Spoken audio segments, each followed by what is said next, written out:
everybody. Welcome back to another episode of EraBody's podcast, where generations collide and cultures combine. And today we got a great show for you.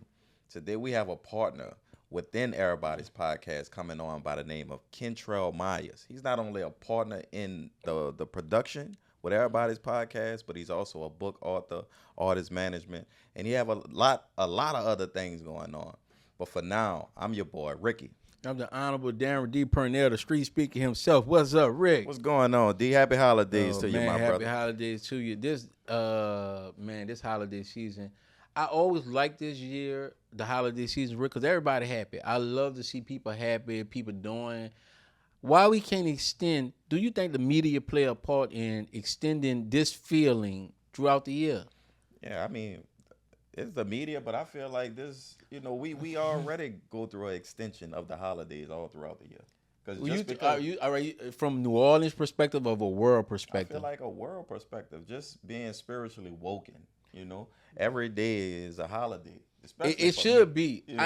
We treat people as that, but I think I see a lot. I could tell the shift in the mood with certain things. It's like after the holiday season, the same person that would have seen you in a line and paid for groceries, let you get in the parking lot and say, just say some nice words. In January, they'd be the same person. I'm like, nah, whatever. And it's crazy. But the holiday seasons are great. Man, I love to see families coming together. Mm-hmm. Rick, I have been seeing videos of kids. We are in society right now where the land of plenty, and kids get so much stuff that when you get them something, I seen kids just unappreciative of getting brand new cars. When I got I was making $515, Rick. Yeah. I brought a 92 Grand Am. You know how long it take to save to get that? And I'm seeing kids that's getting gifts, Rick, and they been telling their parents they don't want them, putting them in the trash. Well, that's a prime example of what we're talking about. Is the conditioning of the season. Like, we've been conditioned to embrace this season. But all in all, they get stuff all throughout the year. Yes. This is the Chick-fil-A kids. Yeah, they've been picking and choosing the whole year. And now since the parent, y'all done picked and choose the parent out of what they, out of their finances. So when you don't get something for the holidays, and I seen the videos going around too, kids throwing their games. I ain't want that. Throwing a TV. You ain't have a TV in your room. No, I wanted a bigger one. Yeah, there's a lot going on, bro. What ass whooping coming to it? Oh, big ass whooping. See, but it's too late to give the ass whooping on Christmas. Why? This should have been foot the ass back then. See, this was, and it's totally disrespectful. And this is where older brothers and uncles and all that ball up fists and put fist to body or whatever. And a lot of people don't get that, but the disrespect that a parent took their time, went out, purchased a gift, and then want to give it to you, especially as a kid. Yeah. And you just disrespectful the hard work. Not that you don't want it, you're comparing what somebody else have. Yeah, you're ungrateful. And I seen that a lot. I have one kid, my son, Ricky. He is just ungrateful. He's like never happy. Up until the point where we was I forgot, we was out eating or something. Yeah, we was actually out eating. And the chef looked at him and could instantly just tell that he was unsatisfied with something. And it was because his mom ordered his meal. He wanted something different. He wanted, I think, a steak or something. And we got him like a tempura or something. So and the chef was like, "You so sad." Like, he had the little accent. "You so sad, you're so sad." Right. And I seen that, just I had to expose my son. But I see that trait in a lot of kids, man. It's just the ungratefulness. And we remember those cookouts they used to have where kids didn't eat meat? You couldn't get a steak or whatever. They get a hot dog. And you can get the juice. They got the whole cold drink up. You like, man, I want a Coke. Get a juice. Yeah, or water. Yeah, that's it. So we live in a society of, like I said, of plenty. And I can, man, you see these kids and what they get everything. They eat at restaurants. Rick, the only restaurant we used to go to, I remember, we used to go to Ryan's.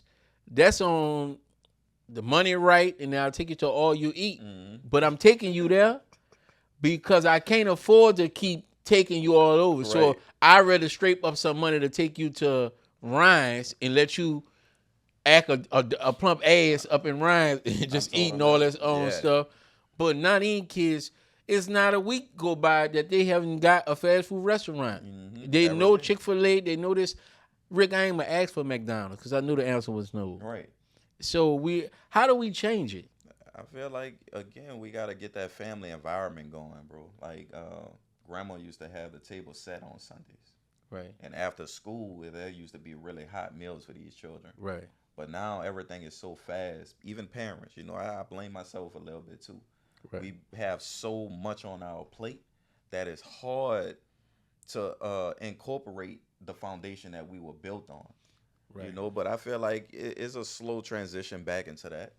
Right. After you feel like, all right, yeah, this hurt my pockets. Right. A sandwich at McDonald's, $10. Right. The fries without the drink.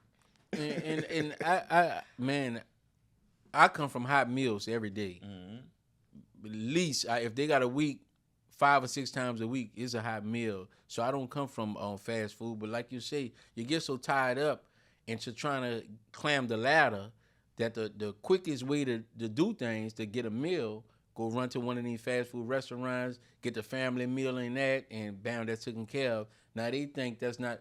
They don't treat that as a luxury. Mm-hmm. They treat that as the norm. Right. Because you make it look so easy, and when it's taken away from them or they can't get it, then they look at you as if the nerve of you to think you steak ready. Right. I don't even think I taste steak until I think somebody cut me off a little piece and say, nephew. And when you got up in there, because that was considered good meat. Right. Now, these kids eat the oysters, they eat the lamb chops. They get all that now. The redfish. They get all that. Yeah, all now, that. That was for adults Yeah. or whatever. You get the basic. Yeah. So in party food. Right. That's for the kids. Right. Or whatever. That's Finger for the adults. sandwiches. Yeah. Yeah, the little chicken wings. Man, we like I said, I think we're doing better, but we're weakening on the next generation. And I only can imagine if this generation act like that. Imagine how they're gonna raise their kids. Mm-hmm. And I think this is a chasing society, Rick. They want every cell phone when it hit, they want it. Jordans come out so plentiful now. At least it gave us a distance in between the Christmas Jordan and I think the next one may come out Mardi Gras or Easter. Right. But it gave us a distance in between you working, saving up, and have to get them. Yep. But man, I don't know where we going at. But this young generation and parents, I think that it's bad. School teachers, Rick, is fed up. It's a shortage of teachers. They're fed up with this generation of kids now. And the bad part about it is. So do you feel like that's only on the kids though? I was just about to say. I think as a society that we have dropped the ball with this generation and allowing them to do stuff. My baby asked me, we in a car, she like to go to Starbucks, and I'm looking at her like, I'm going to racetrack and get some coffee. You can get this coffee at the racetrack. Where I get my the reason why I have to do that, and you'll hear some people going backwards and forward. I don't want you to think that if I take you and buy you an $8 latte right now, that's your expectations. Mm-hmm. Now, when I'm working trying to get something and somebody else pass you some coffee, it's easy for you to look down on that and be like, nah, I won't go to Starbucks. Now, the other person feels as though like you disrespecting. That's what they can afford. Mm-hmm. So I'd rather for you to work your way up to a latte. And I don't want to go to Starbucks all the time. But the funny thing is, you're right, though. Like, you're only paying for the brand's name. Yeah. If you want a latte, all you need is milk and cream. Right. Put that on top of your coffee. But like you said, it's the brand. Right, it's the brand. And do you think they're more, this generation is more, they love brands way more than we did? Oh, yeah. And I think the marketing strategy that they was trying to instill in us, it kind of skipped us because like we didn't care about certain things. But this generation of kids, all they know is the brands. And you remember the headphones, the number one headphones that when we came out? No, I don't. There was pro players. There was you had to go to Radio Shack to get things. They came with a lifetime warranty. But if you had another brand, I can't remember, and I come from around guys that real ball day, that someone had dragged them through the mud. It was like, if you ain't got the Apple iPods, I try to give my kids the free ones, and I'm like, you could just listen to these. They noise cancellation. I'm looking at it, they going toe to toe with Apple. They was like, nah, they ain't know what you. And I'm saying to myself, like, but they just, it got to be Apple. Yeah, and I mean that's why I feel like even within myself, I just got me a pair of Apple headphones, but not just because they was cool. I seen all the benefits of having it. You know, working out, they do translation. So if I'm sitting next to somebody, I could, turn my translator on and understand what's going on, Right. So it's certain benefits of certain devices. But I also, I like JBL. Right. I like JBL to wrap around my ear if I'm running. Right. They more secure for me, But yeah, these kids ain't missing a brand name, bro. Man, and I got a nephew, and we would leave with this. I was telling him he not a draw good. A little cousin of mine, he not a draw good, and his mama was like, I ain't got the money. I'm like, cuz, I said, well, look, I'm gonna buy you a pair of shoes. I said, but I want you to do this first. I went in Walmart, and I said, I want you to do this for me. I'm gonna buy you the shoes that you want. I said, but I want you to draw a great Culver Ram shoe, because there you go to Culver. I said, I want you to wear these to school, and I'm gonna get you these. He went to school, he came back. Everybody wanted them. I said, that's your lick right there. These shoes cost $13. You can charge $60 and $70 for these. Now you didn't create a market for yourself. Now, this is all business is. So he started that, and I'm so happy that he started on that trend now. He started his own brand, and now he been rolling with that. So I think that sales is gonna always be here, but I think we so much on the consumer side that we not on the producing side. Yes, so teaching them that, and now every time I see him now, he have his brand on, and he have some custom shoe that he didn't color. If you got a pair of G Nikes, he didn't color them up or whatever, and now people be, man, you'll do me a pair like that? And now he able to generate some money. Now it's not on his mother, and that's the type of kid I was. Yeah. I went to my mother, Rick. I looked in that eBay book, and I seen them Jordan was 109 in my size. I came to the table with $70. Yeah.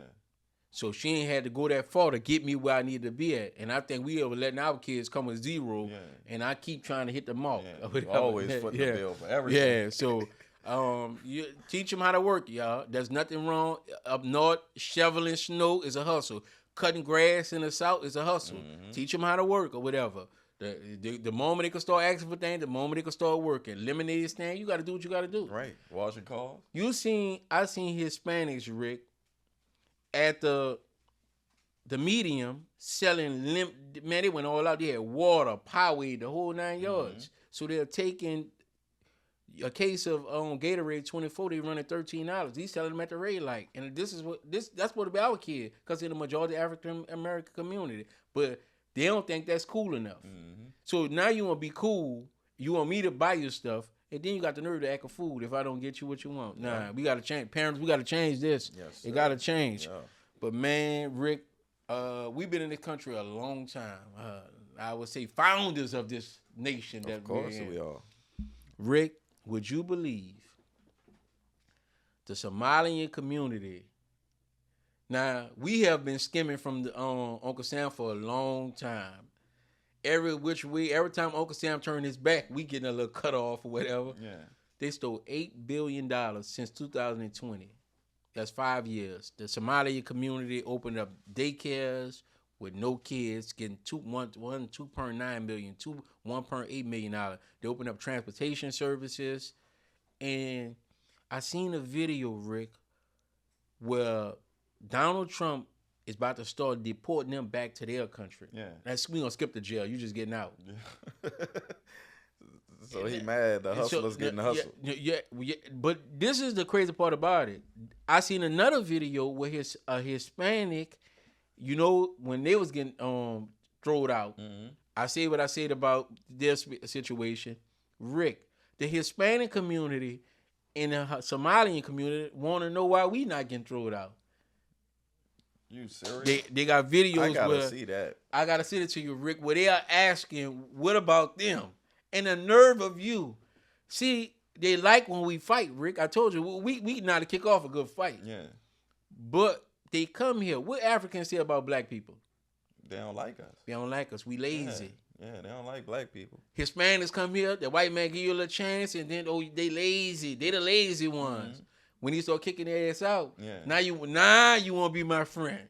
See, now you want me to come up there, huh? But I told you. See, if nothing else, the white man know me and I know him. I know he can't send me nowhere. Yeah. So I'm locked in box. Right. So he got to deal with me a certain way. So them too. That's what I'm saying. But the reason they're not locked in box. I'm talking about white people locked in box. They locked in box. We the only two locked in box. Yeah, they locked in box. The Somalian community. See, when you say stuff like Somalians, they look black.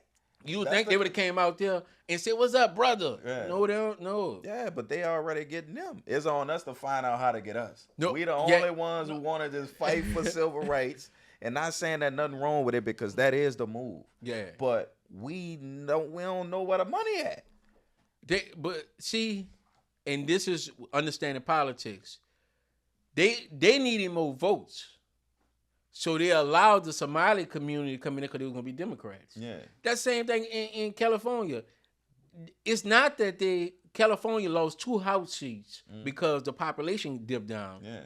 So when they open the border up, that's why they want to skip the hurry up and fast track the process of getting them approved when they was in office. Mm-hmm. I can hurry up and get you approved, hurry up and get your address, get your ID. You're going to automatically be Democrat. I keep my numbers. Understood. But let's say if they won't gain nothing from it, they'll shut the border. The border would have been shut down. Right. It's I gain from letting you in. Now the Republicans in office. I don't need your vote to get in. I got the whole South. Right. I come boxed in stock in the South. You know what? When he say this is the first time a president skipped the process. Normally you commit a crime, you go to jail, then you get kicked out.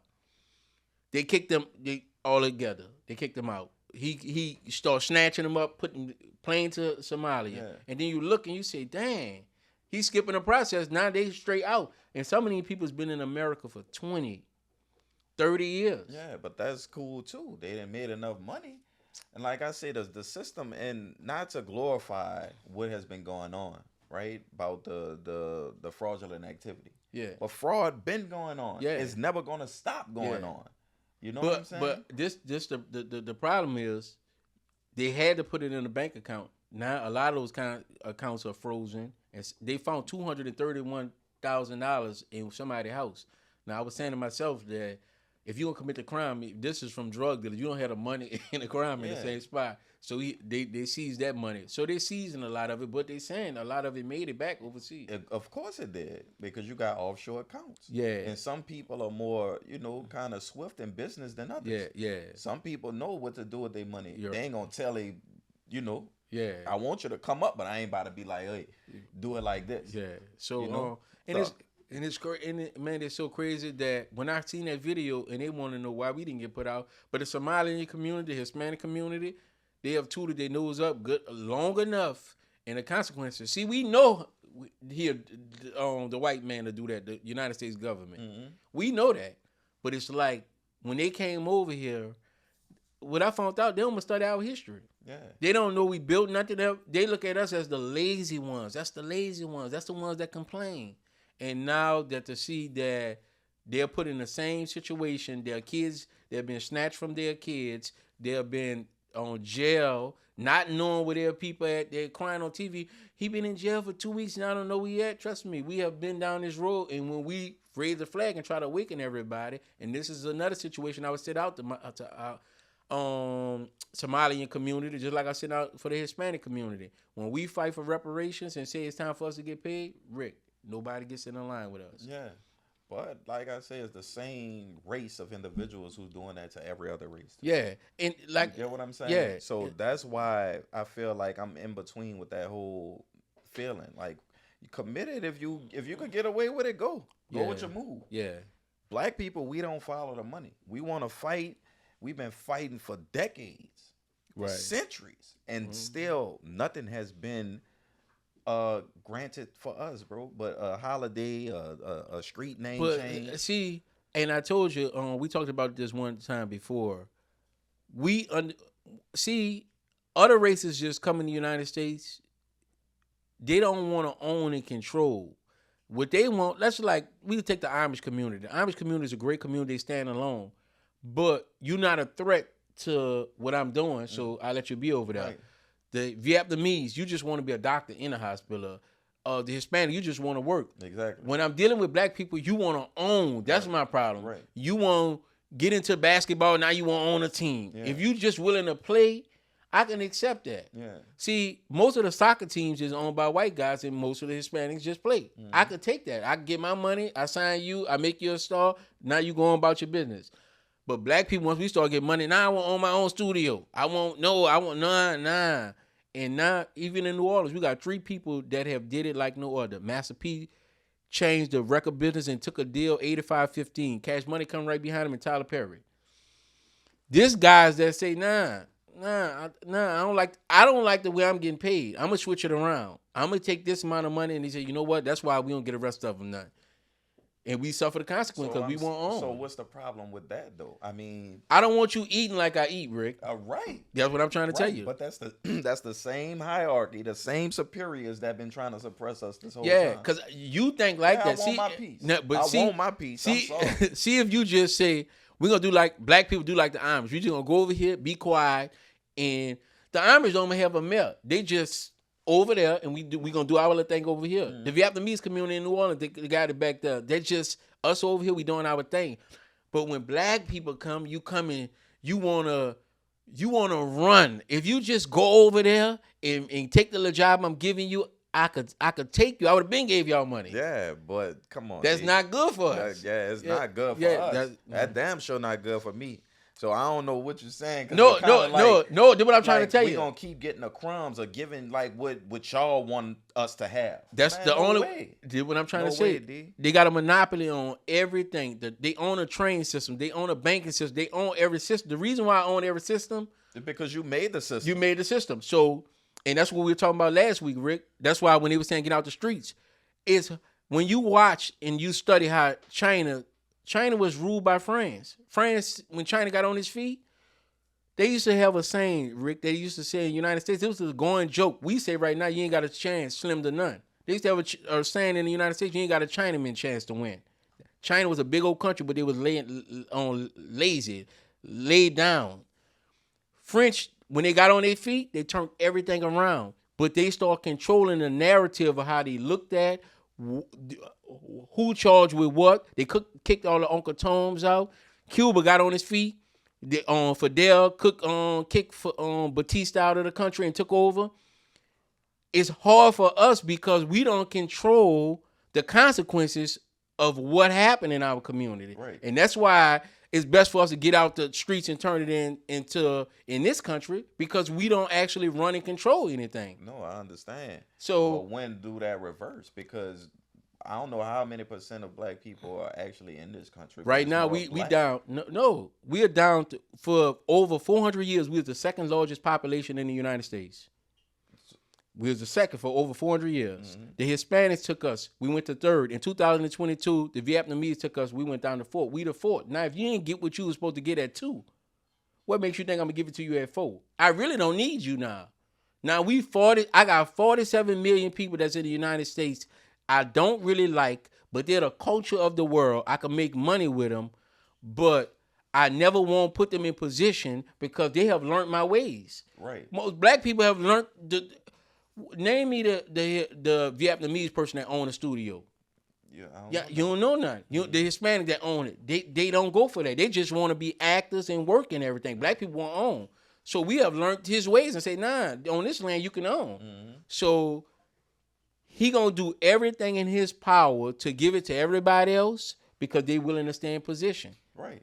So if that's the case, we go back to the $8 billion that the Somalians got. Yeah. They did right by getting their money. But it comes with a consequence. It does. You're $8 billion, and this is the thing about it. I respect the person that comes to the United States and still but love their own country. They don't like their country.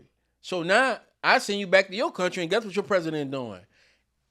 Everything you got from over there. And when you land, I'm taking all that. Yeah. You don't got nothing now. Because I prevent you from doing anything else. Well, you got to go over there to see it. But they got enough money to start their own civilization for the ones who rebelled against their country. Yeah, what I'm trying. But would you take a trader back?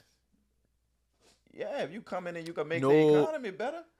Traders are looked at from another country. It's not considered trade. No, they came to America and it was like, hell with Somali. That's America. They started repping America. Yeah, but I'm sure their whole family tree didn't come to America. No, it didn't. It was the ones who either were escaping war or something like that. Yeah, but so you still feeding your family over there because family. I know that if you got crackheads in you still love that crackhead. Right. That's you get what family. I'm saying? Right. That's your family. Right. So you definitely gonna send bread over there. Right. So I'm pretty sure that the whole concept of being a trader.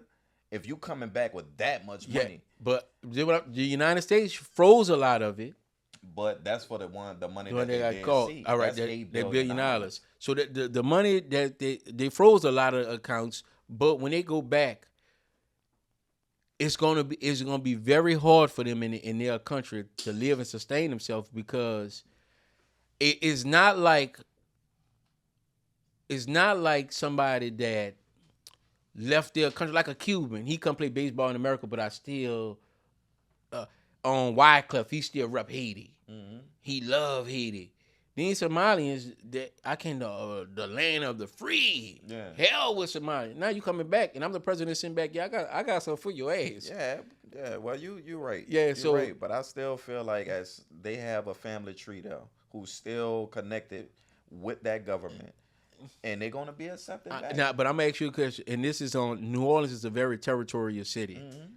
If a rapper blew up in your neighborhood, the 7th Ward, St. Bernard, and he stopped saying the St. Bernard, he distanced himself from the St. Bernard, and they got the St. Bernard reunion. When he come back, if they let him in the building, mm-hmm. he's gonna be viewed the same way. He's not. Yeah, him out. He's not gonna be viewed the same way. Because they feel come back with that money and gifts, or they're gonna accept him. That's right. If you come back with that money and gifts, yeah. So the main thing, if y'all go back home, you better have money and gifts. That's the main thing, or whatever, because you're not looked at the same. Right. Yeah, I sold out a couple of years, but I'm back. I'm back on track, or whatever. You know what I'm saying? So yeah, and our money, I'm pretty sure the U.S. dollar is worth more than the Somalian dollar. Yeah, they could do a lot with that $8 billion. Yeah, they could do a lot, but like I said, a lot of it got seized and. He putting them out. He ain't letting them touch the judicial system in the United States. He just because they got. I ain't gonna say he because it ain't him. Right. They got beat in Minnesota. their own game. Yeah, Minnesota. And then they congressperson come to find out she married her brother to get him as a citizen. They showed the records yesterday and say to get her brother as a United States citizen. She married him. I'm saying you gotta do what you gotta do. Yeah. The system been doing what it had to do on us the whole time. Well, in the South, that's to some families, that's a common occurrence to marry their sisters and cousins. Yeah, because we don't know her. Yeah. So I would say this, man, to the Somali community, just like I see the same thing with our Hispanics, brothers and sisters. I would love to see you guys fight the best way you know how.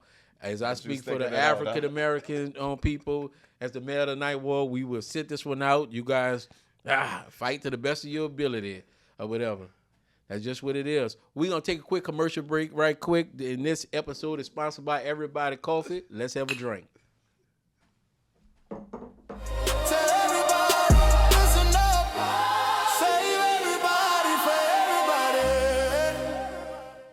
Welcome back. Rick, I was in your great store Walmart yesterday. And when I was in Walmart, I didn't know how to feel. I'm walking and I see Malcolm X, Martin Luther King, and Maya Angelou on baseball jerseys being sold in Walmart. Now, I always tell people, do not believe whenever the United States criticizes or don't like somebody. Whoever the United States don't like, that's who I become. I study them more. Because they told us Malcolm X said all white people was the devil. He did say that. He's no good. He's this. He's trash. He hate white people. They have a university in the United States of America named after Malcolm X. Mm-hmm. You can get a scholarship to go. Do you think that the Jews will let a university be named after Hitler? No. No. No. And give you a scholarship to go there? They won't do it because the way they view Hitler. Outside of that, the number one store in the United States of America is Walmart. Now Walmart is selling the jersey. So now I have the question: how bad was Malcolm X? Well, we all know Malcolm X wasn't that bad. He was a civil rights leader. So and it goes to show you when Muhammad Ali was in his prime and talking his shit. Mm-hmm. He talked big shit too. And they're don't go by him. As soon as he got sick and got Parkinson, he became a hero. Yeah. Martin Luther King was on Times Magazine as America Most Wanted. Martin Luther King. No, they call him a terrorist. Martin Luther King is actually in Nelson Mandela was on the United States terrorist list. The KKK never made the list. So it goes to show you, if you look at the eyes, you look at people from the eyes of the United States government, when they don't like you, they'll demonize you and then come back and celebrate you. Martin Luther King have a birthday now in the United States. He got a street in every major city in the United States, a school. But this is the people you say, he was on the United States terrorist list. Yeah. But that, again, going back to our first segment of the show, that's what they do to us. Right. I guess that's called striking us in line. Yeah, and another thing, as we start to see this, so when you start to see them criticize the Kanye West, you know where it's coming from. See, they got a pattern. Damn, when somebody get powerful in the black community, attack him. Mm-hmm. And now his people going to turn against him, and now we ain't got to deal with him no more because they going to deal with him. Because they say he crazy. Yeah, his people going to deal with him. But I seen a video you sent me yesterday, and like I was telling you with it, I seen your concerns too, but they made it out cartoon images. Yeah. So they selling it in the name of art now. You get what I'm saying? Yeah. And they making a dollar, but it is wrong, bro. Do you think they got approval from his family? You don't need approval if it's in the form of art. Well, then what I'm trying to say, you saying you selling my image and likeness, so I have to get a cut. Now you know more about this than me. Now give it to me. Now with that, it goes to what, like, just like a copyright infringement, right? Let's go to artistry, since a lot of people know artistry. When you try to sue a person for a song that you feel like they took from you, the tempo has to be the same, the concept has to be the same, the slogan that you use that was supposed to be yours, right. All this stuff have to line up. But when you dealing with art and people making cartoon images of you, it's gonna look like you, but it's not actually you. In the name of copywriting, you get what I'm saying? Yeah. It looks like you, but your eye could be a little bit more droopy. You get what I'm saying? It's like those little things. That's how you get away through that thin line.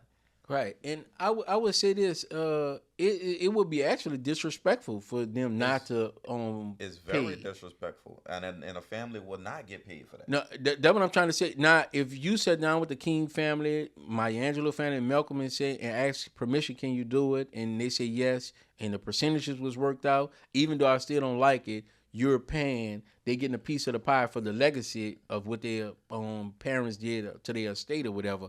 But if you just doing it, as big as you are,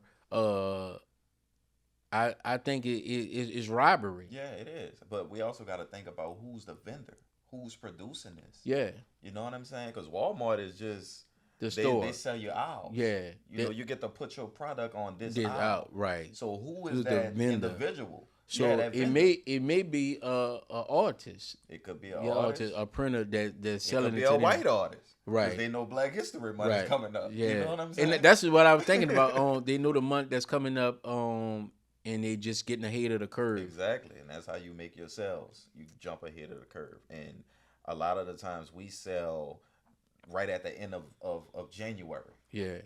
Black people. Yeah. You know what I'm saying? And, white people always are more strategic as it pertains to making that money. Right. So, we don't know who the artist is, but it is disrespectful. Right. But I think copyright infringements, it's like they beat that line. They beat that. Right. And if anybody know me, they know Malcolm is my favorite out of all of them. I'm going to send it to you, Rick.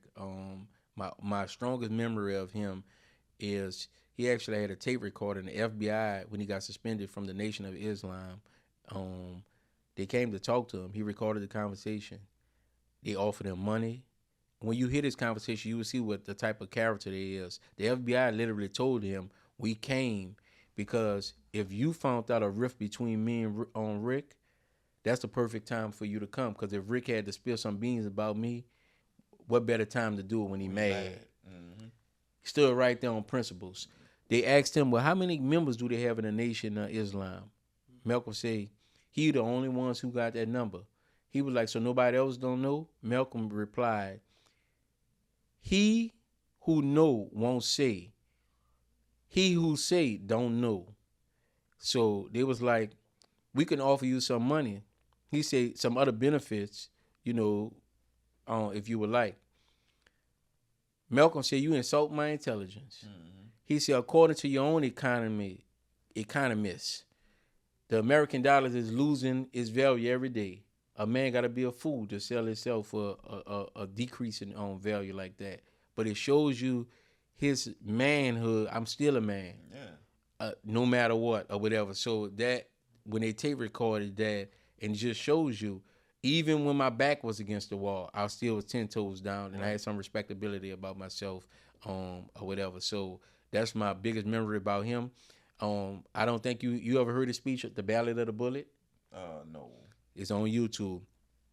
Going to our brother Martin. Our brother Martin, his famous speech, his last speech that he gave was, I've been to the mountaintop. Rick, 4 minutes and 54 seconds into that speech, Martin Luther King, Dr. Martin Luther King, Mr. Nonviolent, as they gave them to us, said these words, this next march is not going to be for violence or nonviolence.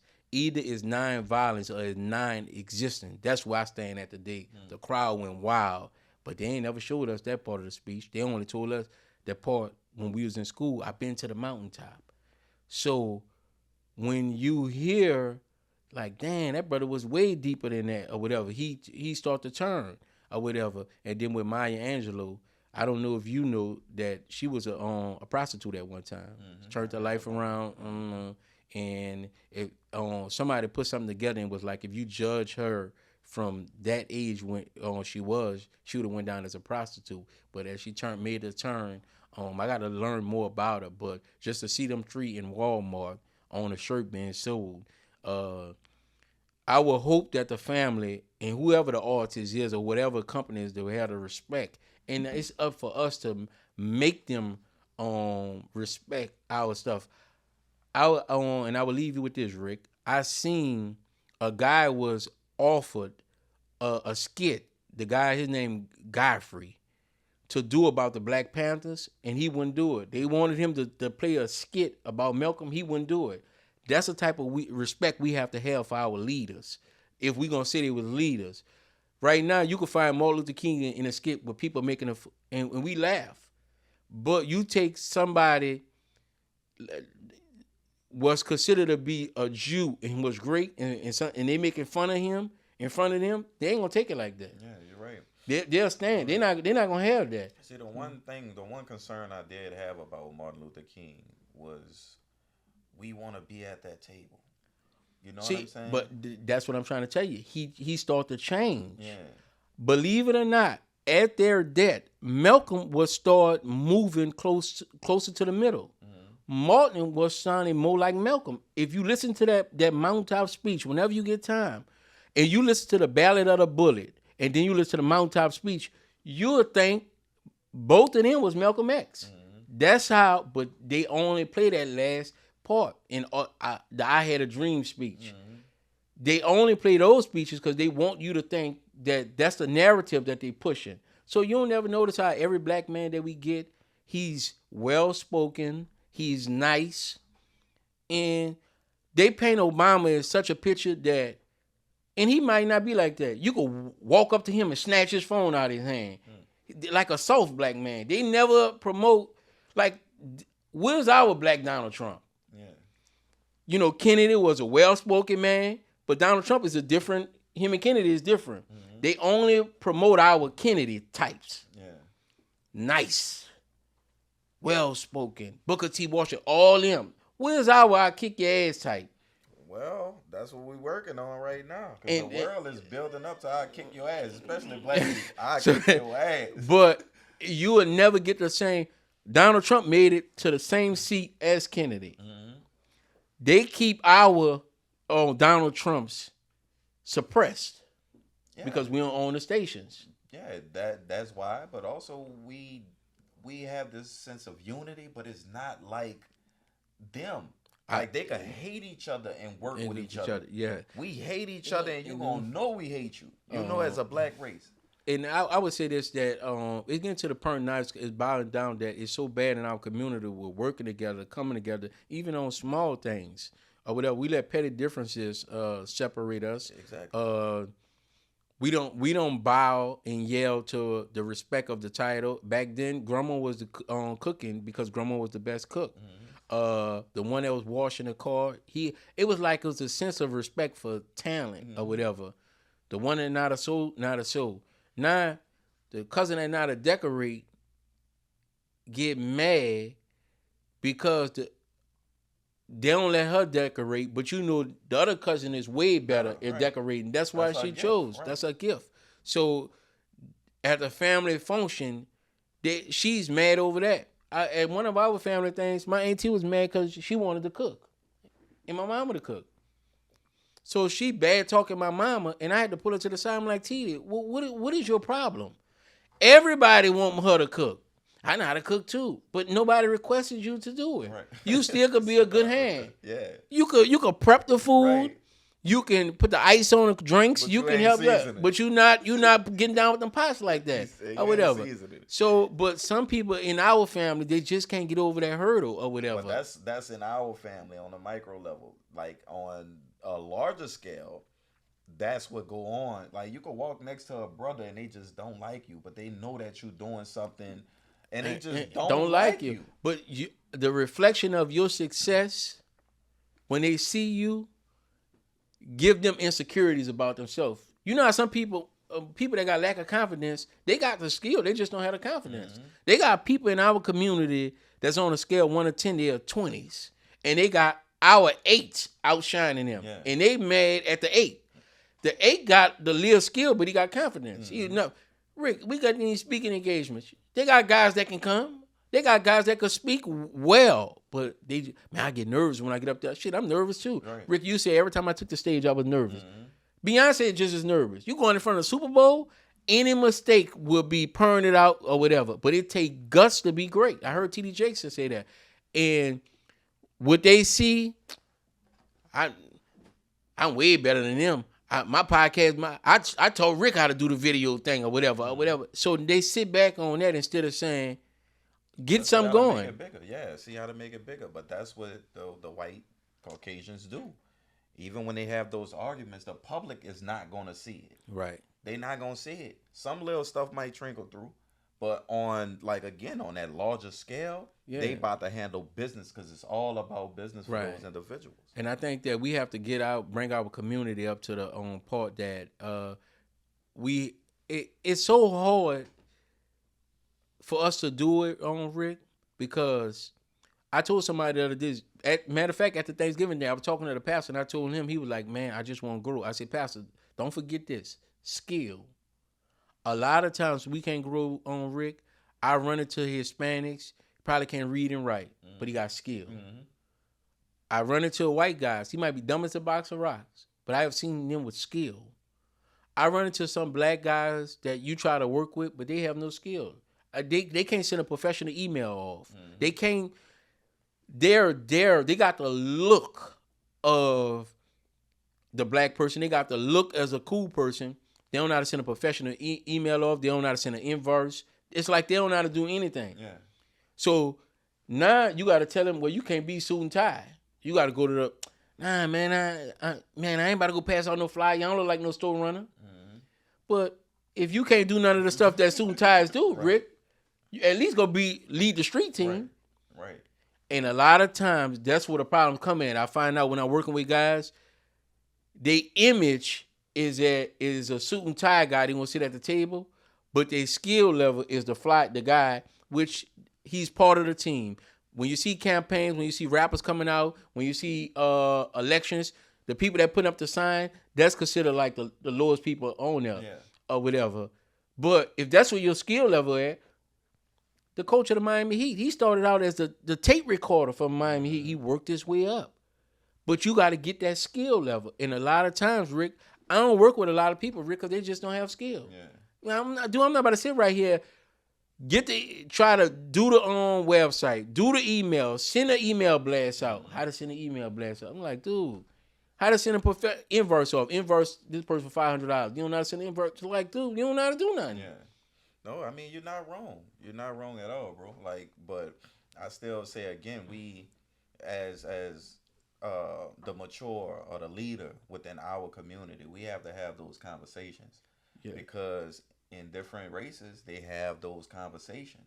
Look, brother, you're not gonna be at the and table that's what I'm trying to tell you. That's the tougher part. If you was Dennis Rodman on this team, can you still perform at your highest level, even though Michael Jordan gonna be sitting in front of the camera? And that's the biggest thing, Rick. I always tell you when I ask you to come help you with doing something, I got the skill level, whether if you're not there to do the interview for you, or if I had to put the street signs up. What I'm so invested in the goal that I don't care where I sit at, but my skill level say top. They got certain stuff that Candy do. Rick, I know how to do it, but I'm slow at it. But I know how to do it. She do it. So that's what her skill on level at. But they got some people, they just, Rick, it'd be so hard to work with them. Yeah, I get it though. I get it. But like I said again, we'll never make it to that top. We'll never make it to the top without having some understanding right within our race. And something else going on. The new I'm kind of mad that it's for her like that. I like when people take over, they get a fair shot. I didn't vote for her lane. I voted for Royce.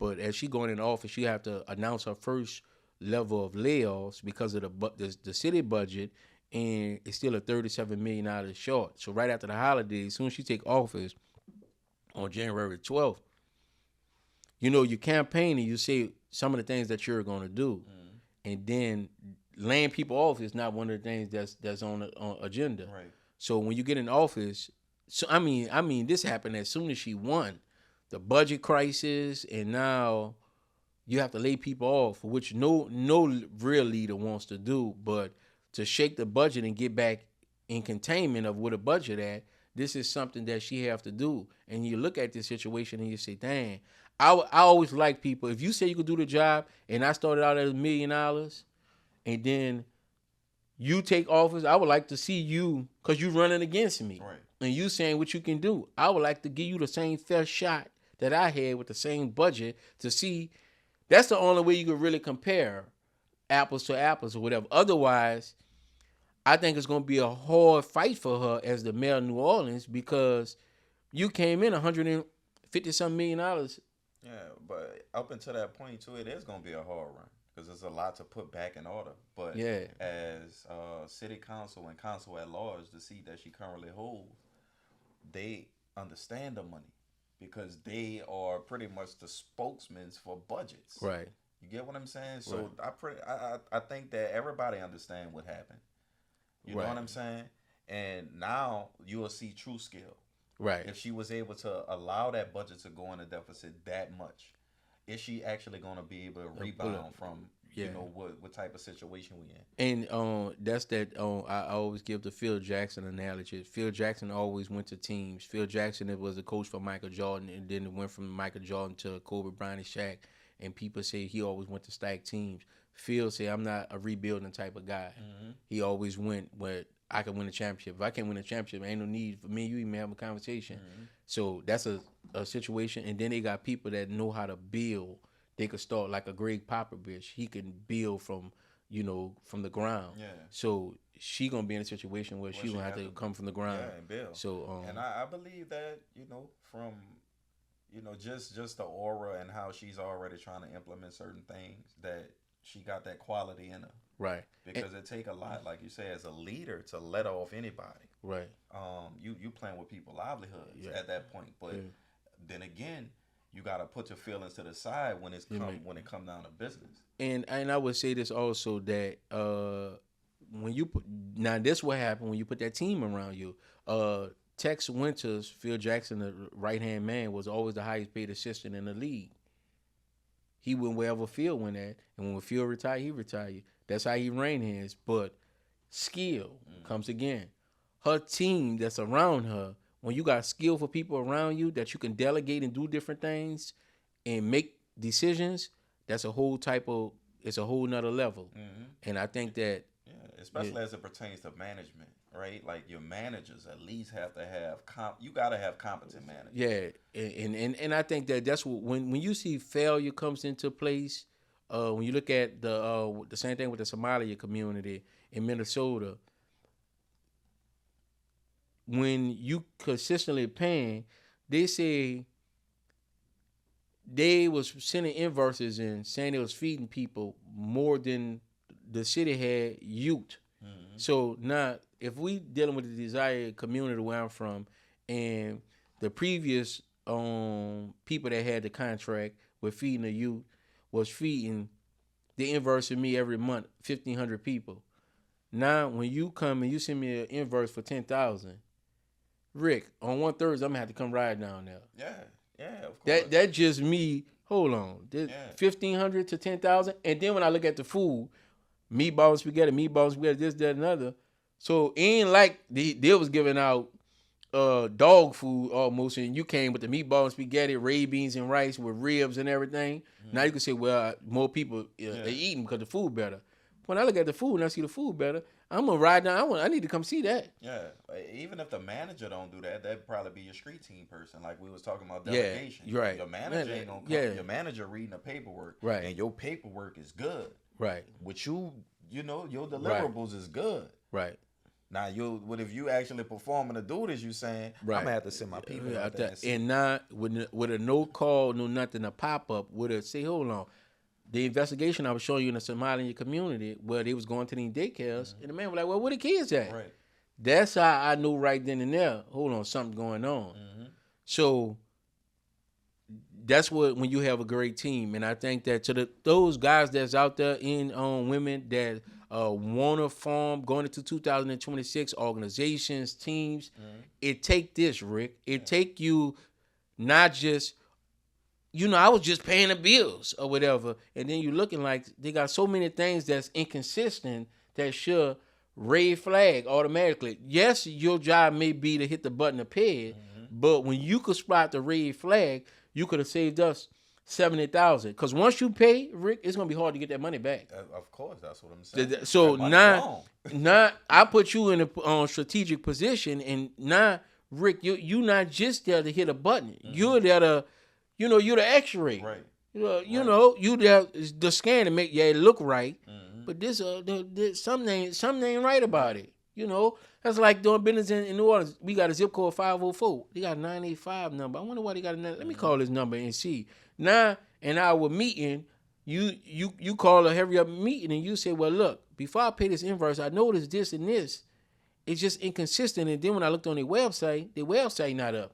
They company email is not working. Maybe this company going through. We need to call this company in or something to see what's going on. Let's go take a ride over there. Unless they had their hands in the pot too. Exactly. Some had their hands in the pot too. And there's a lot of that go on. But I think it's just they got certain people that get up, and if we ever gonna move forward as a community, and I just had a conversation with somebody that they get up and they do their job. And they so just used to it, they're like a machine. They just do their job. The problem is with you just doing your job, it's no oversight. So now you got paid. And now you sent out $250,000 to this company. The paperwork and everything looked right, but it was a little consistent on what this, and now we asking for raises. Or now something else, the hurricane coming, and now we need extra dollars. Them extra dollars just walked out of the door. Well, you're right. And as we get back to our mayor and the politics here, the red tape is gonna be extra thick now. Yeah. It's gonna be extra thick because our city is in so much of a deficit. Yeah. But they already started talking about, they actually cut certain funds even around youth programs. Yeah, and that's one of the first things that always go. They hit the youth programs first. And then they talk about what's needed in the community, and that's the first thing to go. It always the youth and adult helping the homeless and everything. So I think the homeless population is going to expand again because running them from under the bridge, and it's cost effective. So now I'm not going to get that out, and it's going to be a tough 4 years or whatever. Then you ain't got the Super Bowl nothing come down here to add extra income on that's coming in. So I think that wish you well in these 4 years because we stay in the city. So we would like to have good government no matter who's in office. But I will say that it's going to be a trying time for her in the city coming through this. And it's going to be hard for us to get money as nonprofits from the city. Yes, indeed. I hope they open up the grant thing again. But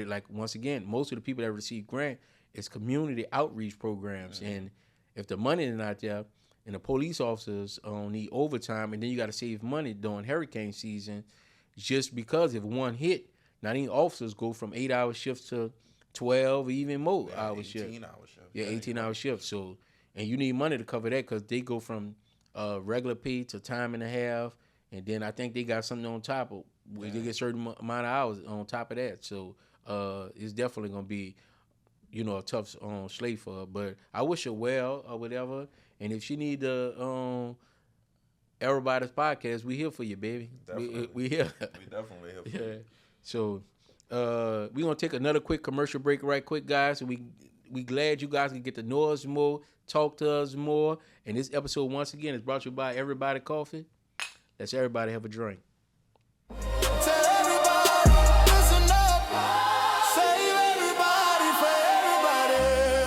Okay, everybody, welcome back. And as we promised you, we have our partner, our silent partner. This man traveled all around the world doing a whole bunch of different things. Kentrell Myers is in the building with us today. Thank you, Trell, for coming through. What's up, bro? What's up? Oh, man, how y'all doing today? Yeah, we good. So before we jump into the episode or the interview, we want you to give our audience a little bit more about who you are and what you do. I'm a union electrician by trade, first of all. And once I decided to venture off to do other things, I started doing music to help my pops out. And that took me down another rabbit hole. Then that led me to writing. And that's what I really want to focus on right now, my writing. I have a trilogy coming out. It's called the Hip Hop Bible, but it's titled Dodging Bullets. Dodging more bullets and still dodging bullets. And that's what the last one is really about, is what we're going to talk about today. All right, so what inspired Dodging Bullets? And how do you go from an electrician to a music engineer to a book author? Steady evolving. I have a complex of completing things. If I can't move forward until I complete something. So when I start something, I finish it. Mm-hmm. From a child, I wanted to be a chef. Mm-hmm. But I learned how to cook, you know what I'm saying? Got bored, started cutting hair. Got bored, found the trade. Now, once I finish school, I'm gonna have all this time on my hands. So I started doing music. And then that led to writing because all the stuff that happened during that process, I had to write it down.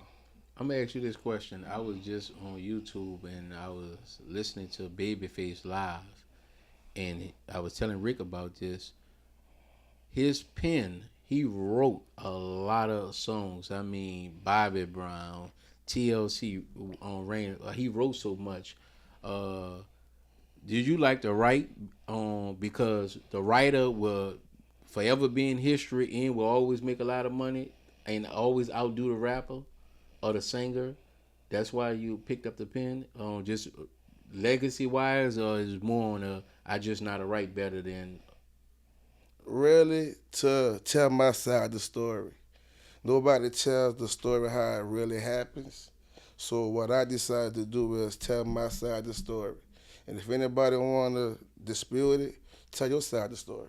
Right. You feel what I'm saying? But I have nothing to lie for. I didn't really do it because of the money or for the fame. Right. I did it because I was expressing myself. Right. And when I started, I couldn't stop. My first book is really with an ink pen. Right. I ain't really had a computer, and this in like 2010. You know what I mean? Right. So I just couldn't stop writing, and I had so much going on in my head. I had to unscramble my thoughts because you taught this growing up. As you get older, you realize, hold up, this shit don't seem right. So I had to unlearn everything I knew and say, you know what? I just know this, but I don't believe it right now. Right. So I put all that to the side and start looking at life for what it really is. Right. You know, and I see things more clearly now. And you just said something very important. You said you had to unlearn. I went through that phase, and I think Rick went through that phase also, where you come up and you say you learn a lot of things, and you realize that that's not your pad, and that's not going to take you nowhere because that's not really knowledge that they gave you that you can actually use. Correct. They was in survival mode, Yes. so they passed it down to you. So how is the transition now that you re-educated yourself? Well, I plan now. Like you just said, you either surviving or you planning. It's the same result. You know what I mean? You either can plan your next step or you can manipulate your next step. Right. That's crazy. You know We what I'm just had saying? that conversation yesterday about planning, and I called you, or we talked on the phone. I'm like, bro, I'm a good finesser, Yeah. but I like to plan. My wife plans everything. Right. But me, I'm more better on the spot. But I feel like it's exhausting to just, kind of finesse your way through things. Even though it turns out great. But I'm at the point, too, where I'm learning that. Yeah. So, and thanks to y'all, too, y'all are really my mentors. You know what I'm saying? Like I say, I talk to Trell a lot behind the scene. And I talk to you every day, every week. Right. And when we do this podcast. But I learn so much in how y'all orchestrate yourself. And it really rubs off on me, I feel like, in a real beneficial way. And when we talked about this earlier, Rick, when we were saying that they plan for 5 and 10 years ahead, we don't plan. You just hoping to get there. Yeah. So, and when you get there, you got to accept the consequences of the condition and position that's there because you ain't planning to be there. Mm-hmm. When if you got somebody just got on a job, he electrician, he 20 years, he playing with his family, he planning for success or whatever. He getting his trust together, got his life insurance together. He, planning to have success later on. And I think that will affect us the most that we're here not on the plan, and then since you just spend the rest of your life if you don't plan, you just moving, mm-hmm. and then you, like I say, with a hope like no other in your hand, hoping that you landing in somewhere good. Right. So I think proud preparation prevents poor performance, and preparation creates a separation. And I think that going forward on 2026, I think everyone the next couple of days need to be having their goals and a plan for 2026. And now at least you can do this. When I worked at Bull Brothers, every time we got in a tight jam, guess what they did? When looked at the blueprint. Without a blueprint, how do you know how far off you are, Rick? Right. How do you know? Because you don't have a blueprint. So I think that's why it's imperative that we, as men especially, we're going to be the lead in the community, our house or anything. If you want a woman to follow you or a kid to follow you, it's best to have a plan. Yes, sir. I totally agree. Yeah. So this hip-hop Bible, what's the concept of that? And I know it's not fully you're not fully ready to indulge in everything, but what's the messaging behind the hip hop Bible? Because that's a strong title. Well, I like it. It's more of the progression from 1900s to now, what took place. Without saying what took place, I'm rapping. I'm writing about the mindset of where we was at, how we transitioned to this point, to our kids being rude and disrespectful. Are you doing Old Testament, New Testament? The old Bible is more of for a village. It's not for everyone. You know what I'm saying? I read that the Bible was made consist of 40 different stories, identical. That's what came with the first Bible, which was the first book ever printed. And it's not used the proper way. So it's confusing to a lot of people. But if you use it to fight court cases, you'll win. It's for the law. It's not to be a cult. You know what I mean? So you study the Bible to win your court cases, the banking system. All right? And I ain't going to go too far down that rabbit hole because we don't have enough time for that one. Right. You know? So you got to understand, man, the cartel, that's merchants. All that's banking.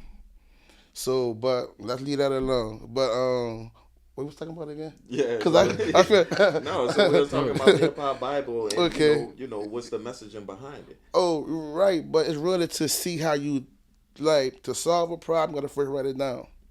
I did that. Mm-hmm. Now it's up to you to read it and go forward because it's educational. It sounds like it's drama. It's what we go through every day. Mm-hmm. You feel me? It's relatable to everybody. It's really for the people in the office to understand what they're doing. Mm-hmm. You know what I'm saying? It's really not for us to really read. It's for them to read. So you're giving out a blueprint to them. Let me get my thoughts together. You're giving out a blueprint to them. You need information to make the best decisions. Yeah. Right. Because we're making decisions off the wrong information and we think we're right. So when two people think they're right, it's time to go to war. Simple. No compromising. Everything starts with the tongue. War starts with the tongue and starts with the tongue. If you can't communicate, it's wartime. So you think that just in general, what you're seeing in the black community, you think it is a big gap in information and the connection? Yeah, you got AI raising everybody differently. You got 3 kids in one household, all think this differently. Even the parents trying to communicate with them, they're not feeling it because AI say we've been, what's that word they're using now?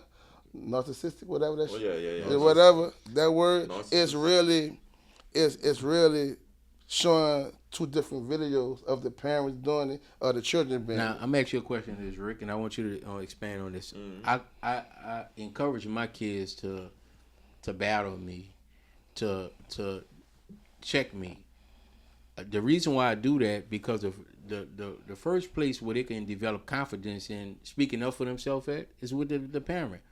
I'm not always right. So if I was to tell them something and I say put on this lotion is because of this, and then you come back and say, Dad, I want you to go look up information. That's what the phone is for. It's just like a library. Mm. And say, Dad, this lotion right here is the most unsafe lotion or whatever. Me and my baby Millie always going on what's healthy and what's not.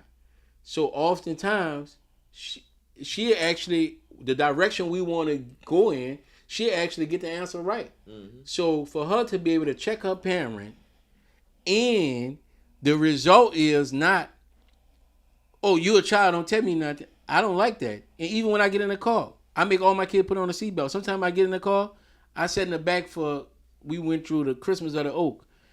My baby said, Dad, you got to put your seatbelt on. You know what? You have to, because when I watch the accidents that happen, most of the person that get killed, they don't have their seatbelt on. Mm-hmm. That's why I make my kids. But I'm not exempt. I put mine on. I sat in the back, say, Dad, you got to put your seatbelt on.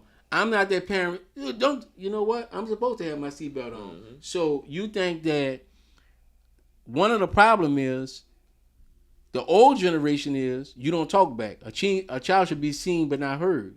And they got that from slavery. Mm-hmm. A slave should be seen but not heard. So for a long time, it came up in our household. So now, with information at your your child fingertips, you want your child to follow you to take this medicine. And now they got Google that you telling your child Google for their homework sometime. Go Google it. And now they Google this medicine. And they saying that it don't work. So your child asking you like that. This cold medicine is the worst cold medicine. They got at least 10 ahead of this one. Yeah. So in this information era, I do feel like, check me if I'm wrong. You know what I'm saying? In this information era. Do you feel, hold on, do you feel as though like some parents don't like to be checked? It's the old way. Of course. Of course they have parents like that. You know what I'm saying? But we have to be realistic. again, in this information era that we're in, Right. If your kid is intelligent enough to go and search for information, Right. then that's kudos to you. Right. But they have a lot of kids too who want to say things that they just heard. Right. You get what I'm saying? And that's where that's an injustice. I will bat the piss out you. Me too. You get what I'm saying? So and that's what I was saying. With my kid, I always encourage them, prove me wrong. Yeah, prove me wrong. So even when I teach them how to add, they'll be like, I will say, what's 2 + 2? Just if I'm the parent, I say 3. Prove to me that it's 4. My baby used to sit up, Kyle, you'll be up, Dad, I know it's 5. Well, show it to me. Mm-hmm. So once I know you could prove to me what's 3 + 3, and you can prove to me that it's 6, I don't have to ever worry about you adding ever again. Right. Because you have the ability to show. Mm-hmm. So, and that's what I encourage them, always show me. Don't just tell me, because you got your word, I got my word, I got the trump card because I'm the adult. But when you bring evidence to what we are talking about, that's a whole different program. Correct. And I think that with this generation, one of the struggles is some of the households, kids could make a correction. Mm-hmm. Because you're being corrected, that doesn't mean you're not the parent anymore. Right. But some parents on old law. Mm-hmm. You know old law? Yeah. If I said, that's what it is. That's what it is. That's what it is. So how you feel, Trail, about that discussion? Well, from my experience, I have 2 daughters, 2 grandchildren. One of them is in college, and one gave me 2 grandchildren at 20. Meaning this, when you have a parent that's dividing the mindset, now you're in competition, and you're no longer raising your child. It's more of a strategy to get them to hate the other parent. So now, so whenever I speak, during my parenting, they're not hearing nothing I say. My daughter came to me 2 days ago with information on LLC. She wants to start her own business and stuff. I said, bro, I've been asked y'all, what do y'all want so I can invest in it? Since they was 13 years old, I've been saying and repeating it. But every time I talk, they don't hear nothing I say.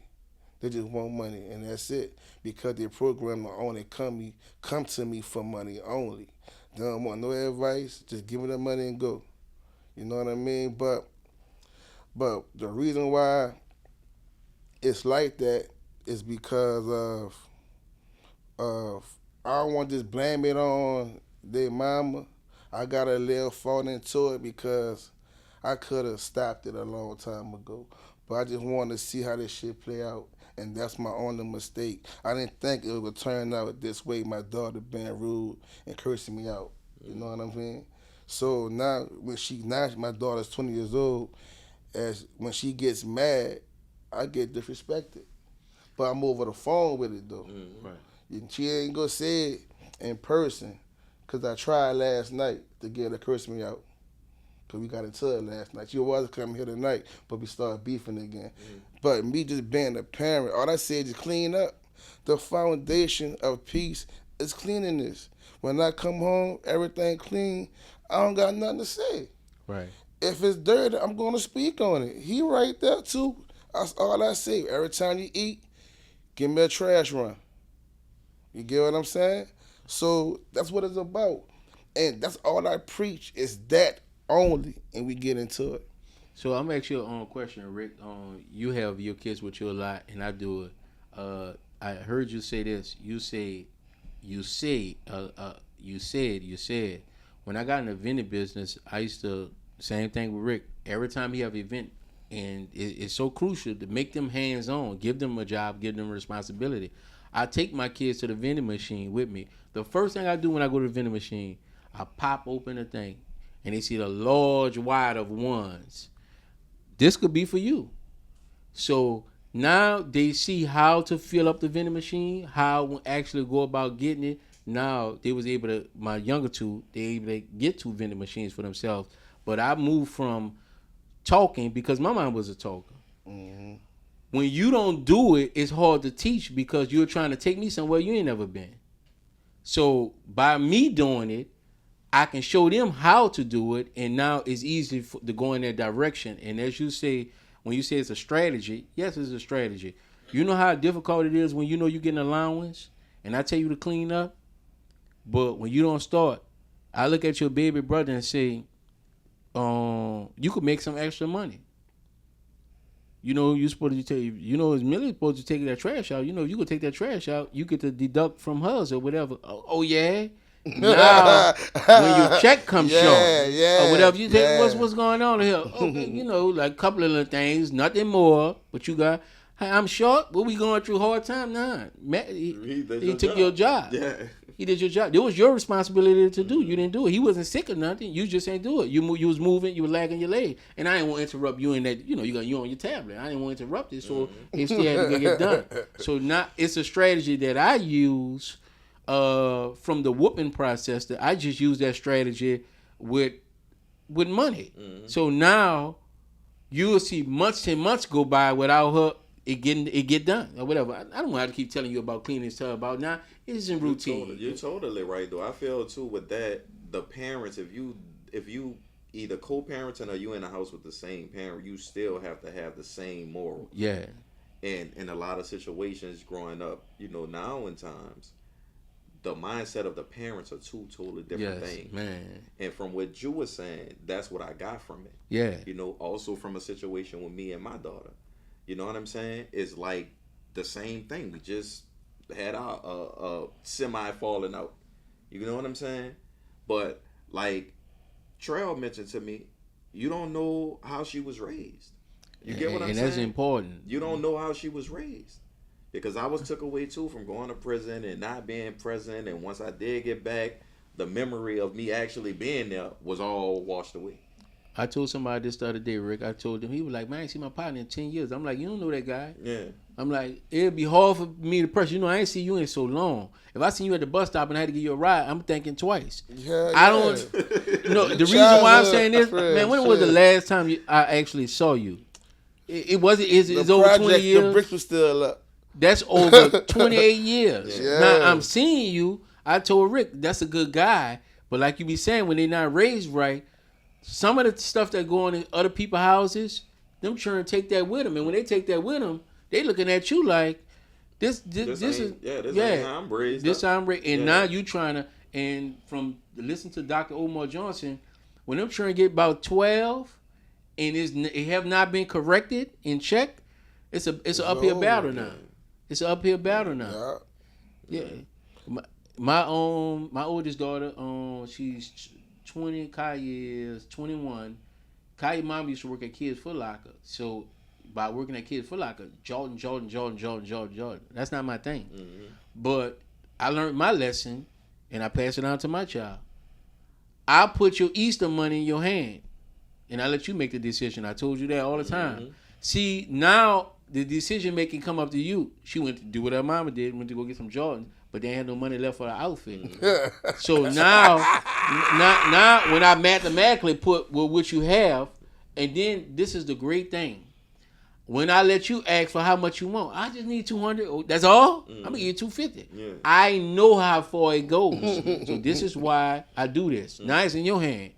Now the neglect come from off of me. You got what you wanted or whatever. Yeah. You got new shoes with old clothes. But if you listen to your daddy, you would have had pocket money, new shoes in, what you call them, but you wouldn't have had the Jordans. Right. Now, what you want to sacrifice or whatever. So I think that's how I parented. I love putting them in situations because in life, you're going to be put in situations. Yeah, so now you got to think your way out of this situation. Yeah. Mm-hmm. Now you can use my help, Rick, as your advisor because I'm always going to be your parent advisor, or you can go out and do it yourself or whatever. But I'm just your advisor. I'm right here to make sure you go in the right direction or whatever, and I just give them options. Yeah. Mm-hmm. So it sounds like that open door policy, you know, it works. And we all know it worked too. You know what I'm saying? Because that's what me and my kids have too. When they have certain concerns or certain things that they feel like they need to come and talk about and get it off their chest, we can have those conversations without them feeling intimidated. Right. So open door policy, and not just like verbally abusing your child. Right. All that goes a long way. When you give them the courage to make a decision, and then let them learn from that decision. Right. Mm-hmm. And even coming in late, I got a phone call that they giving out toys, y'all. They giving out toys. Told my baby, I'm dressed. Mom, I'm on the phone coming from this side. Get up and you get dressed. I get that my bed wasn't ready. Mm-hmm. There's a consequence to come to that or whatever. We get in the car. I start dropping. I thought the place was over there on Kentrell Myers or whatever. I told you to go. I got somewhere else to go. I had to wait 15 minutes for you to get dressed, baby girl. See, I was going. That's why I called you when I was 23 minutes out for you to hurry up, put on this jogging suit and get dressed. Now when I get there, you get in the car. We go pick up the present. Now I got to go where I got to go. But you was. And when they start realizing that consequences come down for their action, now they realize that, hey, I can get a whole lot farther if I just listen. So I mean, too, we're gonna talk about grown ass kids, right? In this situation, and all of us got grown ass kids at this point. At what point does the disrespect come to an end? Like, how do you deal with that disrespect? Since we have an open conversation. The disrespect shit, I just eliminate myself from the equation, not live life. Don't call me, don't ask for no money, leave me alone. But I'm weak, I give in. Go ahead, you can finish. I've parented my two oldest like this, three or whatever. My daughter, my son or whatever, all of them over 18, I treat them like this. I know you gonna need me before I need you. It's not up for discussion or debate. Correct. There is no one on this earth that is gonna be willing to put their life on the line for you than me. That's nobody. If you think they have better, and this even go when I go tell my children about they go to church with Jesus and all that. There's no one sit higher than me. I can prove that they don't. Everything that you ever had that showed up in your life is because I went to work hard and I got it. I don't want you to think different. But you can go to church. You can do all that. No one sits higher than me. When you think they do, I will politely give them the position or whatever. So this eliminate my friend, mom, and if they can do it, because. Remind you, I got a daughter that go to Houston, Sam Houston University. I want to go to Howard, and I got a son that's an electrician on Union. Okay. I gotta pay, so I cut these. If you think that they can cut it, go ahead, let them have a job or whatever. If they can do it. But some people can take the job financially, but if you fall in the water, they can't figure out how to get you out of the water. Mm-hmm. I'm the one that will lay his life on the line to see to it that you be here. Mm-hmm. So not many not willing to do that or whatever. So this is a job that I'm willing to lay my life on. They may can help you out one day, but I've been doing it for years or whatever. And I just go in the advisory role. I just tell them that or whatever. You just call me when you need me to advise. Trust me when I tell you insurance is hard. It's high. It's better for you to take this liability and drive safe. Right. Trust me, you don't want to call for it or whatever people. You automatically get pulled over. Mm-hmm. Trust me when I tell you building relationships is important. My oldest, she'll go. I go here all the time. I'm like, you been going in the bank? You don't know nobody? Give her a check. They say they put it on hold. That's because you don't know nobody in there. That's why. Because you haven't built a relationship. You just go in there and cash your check and come out. Mm-hmm. All right, Dad. All right, well, you know. Oh, Dad, you know I was speaking to that lady, and that lady when I got my check, I went in there, and that lady, I told you. So that's how I'm more of a I told you so. But on the disrespect level, I got my son call when he wants something. He whenever he wants something, that's when he calls. Mm-hmm. That's when we talk. He ain't gonna call no other time unless he wants something. When that phone ring, negative sign, dollar sign pop up. That's what's going. But I let him get enough rope. He didn't walk himself up the pole, tied it around his neck or whatever. That son, or whatever. You gonna live a long days. You gonna live a long days or whatever. Not listening or whatever. Yeah. So I try to put him in the best situation possible. But that's as a parent, that's all you can do. Yeah. Correct. I mean, by me knowing what they go through and stuff, I know their mama, so I know what they go through. So, if I would have been there more as a father I'm always on the road traveling. So, I'm not there to see things through. So, I help train them because I'm never home, you know what I mean? So, it's a juggling act trying to discipline and then enforce it once it's done. You know, then you got someone going against your parenting skills because they see things differently, but it's hurting them. And the reason why I believe parents hate when their kids questioning them, because they're getting close to the truth. You get what I'm saying? I have nothing to hide, so my kids can tell me anything. I encourage them, ask me anything you want to ask me. I'm going to answer it. But they can't do that with their mom. Their mom don't talk to them sentimental. You know what I mean? She got to keep that guard up and keep everything divided. They keep our lives together. We're going to take a quick commercial break right quick. And this episode is brought to you by EraBody's Coffee.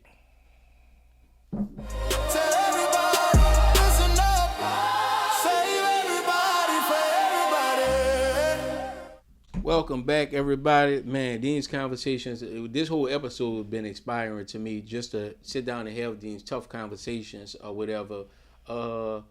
Relationship-wise, this has been one of my things that when I'm talking to sisters, I got a lot of female friends, they'll call me, and when they're telling me about their relationships, I just tell them, stop. Put your foot to the ground. Is it me or especially with the African-American woman, they live in la-la land, where I call it at. Their mind is somewhere else or whatever, instead of putting their feet on the ground and be where they at. It's like a man can realize the situation that he in. And I'll give you an example. You can have a man right now, it could be a Wednesday. His car could break, he got meat and bread inside, and he trying to get to Friday. His car barely working. He know he need to fix it. He gonna go sit his ass down because I know, look, my car not working right. I got enough food inside. I ain't trying to move. If he dating a woman, she still won't go somewhere. And it'd be like the in a man mind, me moving around can only cause me more damage. So I'm just gonna go sit down. I know my financial situation. I got enough food inside. I'm gonna go to work and just come home. Friday when I get my money, I'm gonna go ahead and buy the little pot that I need. You want to give me some fiery crab? Nah, this brother, cause his tail light out, he gets stopped by the police, and it's escalated there, and then it's like women don't understand. Once a man know his economic situation, he's gonna move accordingly. I agree. And it's like women, they'll tell me he's telling you he don't want to go because he don't want to be in this particular situation. And it's just like women, if they had a girls' night, she don't want to cancel. Her mind is focused on me and Keisha and them getting together. We ain't seen that in a long time. They're so focused on girls' night that everything that he basically blocked out, she just, what you call them? Planning, going, Rick. Well, it was the same from the Bible. Eve persuaded Adam to bite the apple. He had strict instructions on not to do that. Right. And then the whole world went upside down. That's just an analogy I have to go back to. That's right. That's the root for all evil. Right. Following the women's lead. So I'm asking you a question. What it would take for us as our community to get back where you watch all the TV shows, Bill Cosby, Clifford Huxtable or whatever came home every night. Philip Banks came home every night. Even we have Good Times. James Evans came home every night. They had a TV show called Rocky, came home every night. It was like the early TV shows that we came home. It was George Jefferson came home. It was always a man in the home. Right. It's not up for discussion. Homer Simpson came his ass home every night. Yeah. Right. And you notice with all these things, and it shows you how we was portrayed back then. It wasn't even no stepkids. Everybody was there. It was father, mother, building. How do we go from... Except for Bernie Mac, sorry. No, Bernie Mac had his sister kids. Yeah, the sister kids. Yeah, but it was still two parents. They grew up. And what we talking about now, we could say it started with the Bernie Mac. Because remember, the oldest one was always sassy with him. And it comes off... that wasn't his children. That was his nieces and nephew. How do we go back and getting back on track where...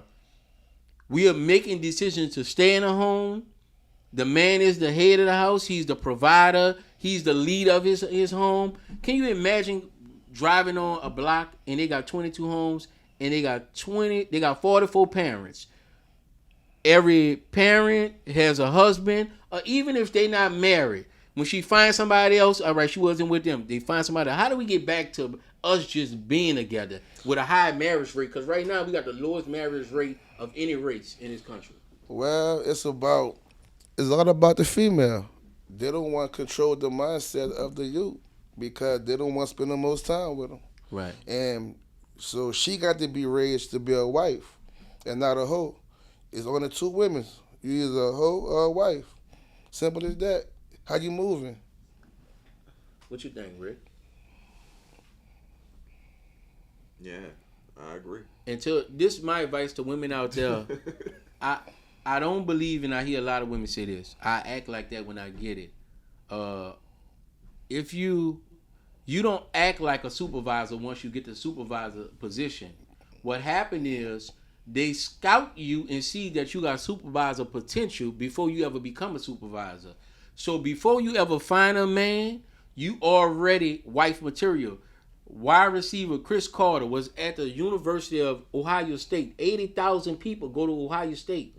He seen a girl walking across campus. He looked at his roommate and said, that's going to be my wife. Notice he didn't say that's going to be my girlfriend. Notice he didn't say I'm going to hit that. This is very first words in seeing this woman. He saw wife.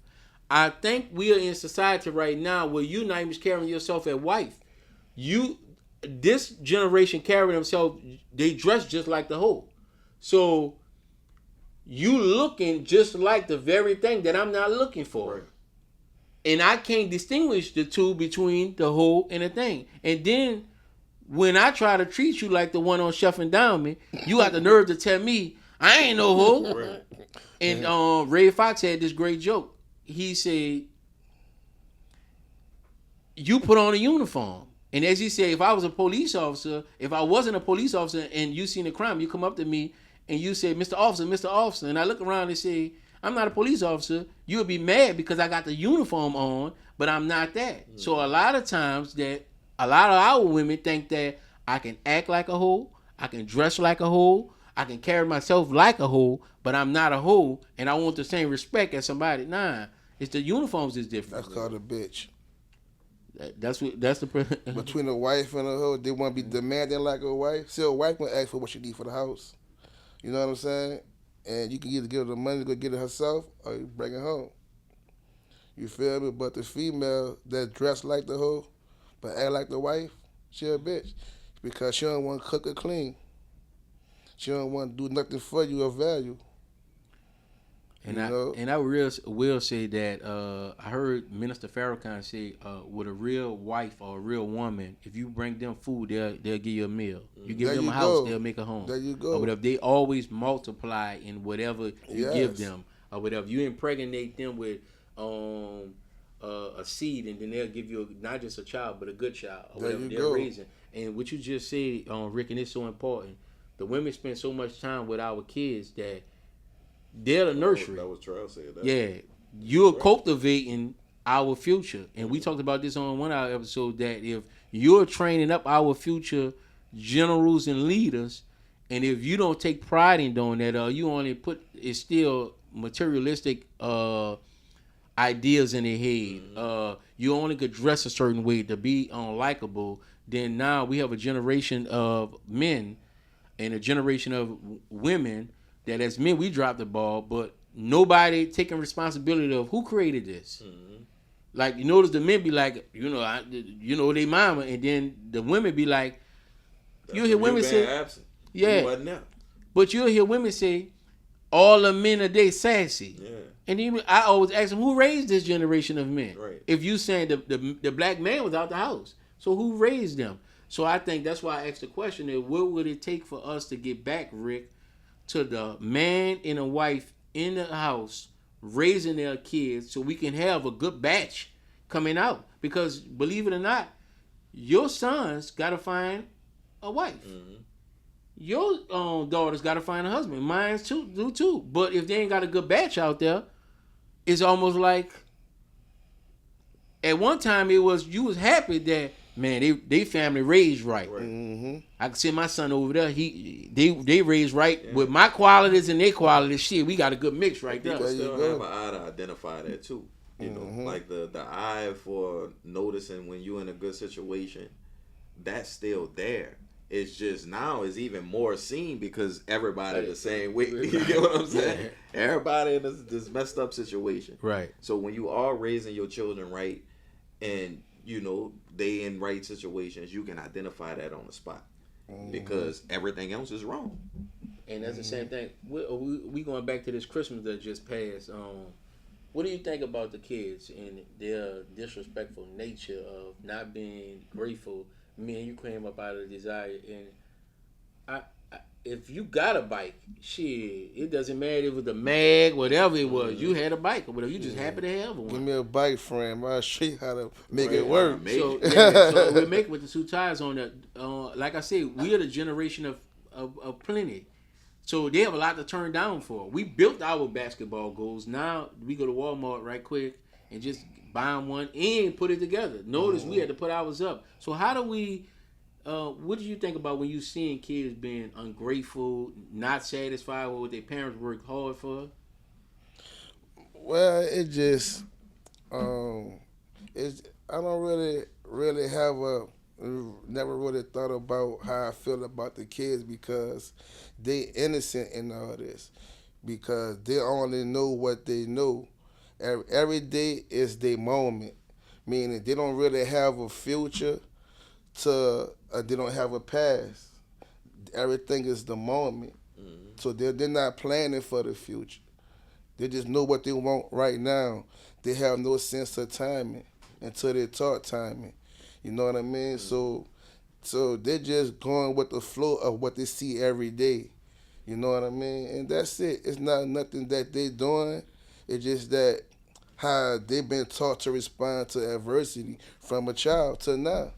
Adversity or just being disrespectful? Say you buy your kid, and we seen this. You bought your kid the new PS5. Well, it ain't new no more, but the PS5. They take it out the box and throw that bitch against the wall.